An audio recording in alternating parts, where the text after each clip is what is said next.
ताबूत आएगा तो दादा जब आप कंधा देंगे। ये याद रखना बड़ा कसमी जनाजा है मेरे मौला का। किस हवाले से जानते हो? 7 कफन दिए गए, 7 कफन बदले गए, इसलिए कि जहर की शिद्दत इतनी थी कि जब भी कफन देते थे कफन हरा हो जाता था। बिला से जब आखिरी कफन दिया है, जनाजा तैयार हुआ, भाइयों ने मिलकर बड़ी शान से जनाजे को उठाया। अरे घर से जनाजा रुखसत हो रहा था, अरे बहनें रुखसत करने के लिए दरवाजे पे खड़ी थी। दस्तूर है जब जनाजा जाता है और रुखसत किया जाता है तो यह उम्मीद नहीं होती कि जनाजा लौट के घर आएगा, लेकिन ये वाहिद जनाजा है जो लौट के घर आ रहा था। जिंदा तड़प गई कि ज़ैनब जनाजा तो आ रहा है लेकिन अकेला नहीं, भाइयों के साथ तीरों की बौछार। अल्लाह आखिरी जुमले हैं, अपनी आवाजों को बुलंद कीजिएगा। हसन का जनाजा घर वापस आया, बहनों ने हसन के जनाजे को, आखिरी जुमला है, बहनों ने हसन के जनाजे को देखा। लिखा ये है, वो जनाजा और वो कफन जो जहर की शिद्दत से सब्ज हो चुका था, जब जनाजा वापस आया है कफन लाल हो चुका था। एक मर्तबा बहनों ने हुसैन का चेहरा देखा, हुसैन अब क्या करे? कहा बहनों अब वो मुश्किल वक्त है जो अब तक ना आया, अपने हाथों से तीरों को निकालो। हर बहन ने, आखिरी जुमला, हर बहन ने तीरों को निकाला, मगर एक तीर ऐसा था कि किसी की हिम्मत ना हुई। वो तीर हसन के गुलू में पेवस्त था। अरे कैसे निकाले? मैं कहूँ ज़ैनब बड़ी खुश नसीब है, तीर निकाल लिए। कल फातिमा का बेटा हुसैन घोड़े पे डगमगा रहा होगा, कातिल कहेगा कोई जगह नहीं है, हुसैन के गुलू का निशाना लेगा, तीर गर्दन से आर पार होगा। वाह मोहम्मदा, वाह हसना, वाह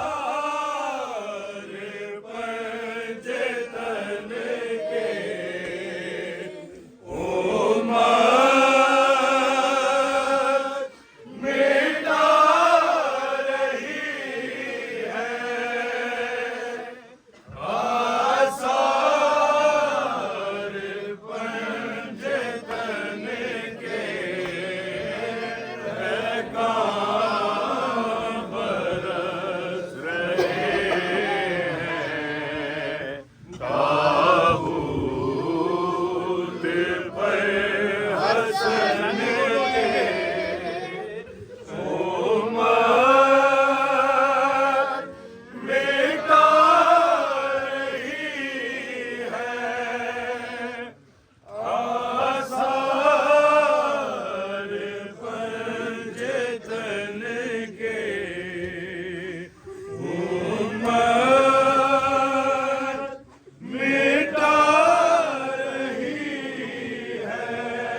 पैगाम बरस रहे हैं, ताबूत पर हसन के ज़हरा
हसन के पैगाम बरस रहे हैं, ताबूत पर हसन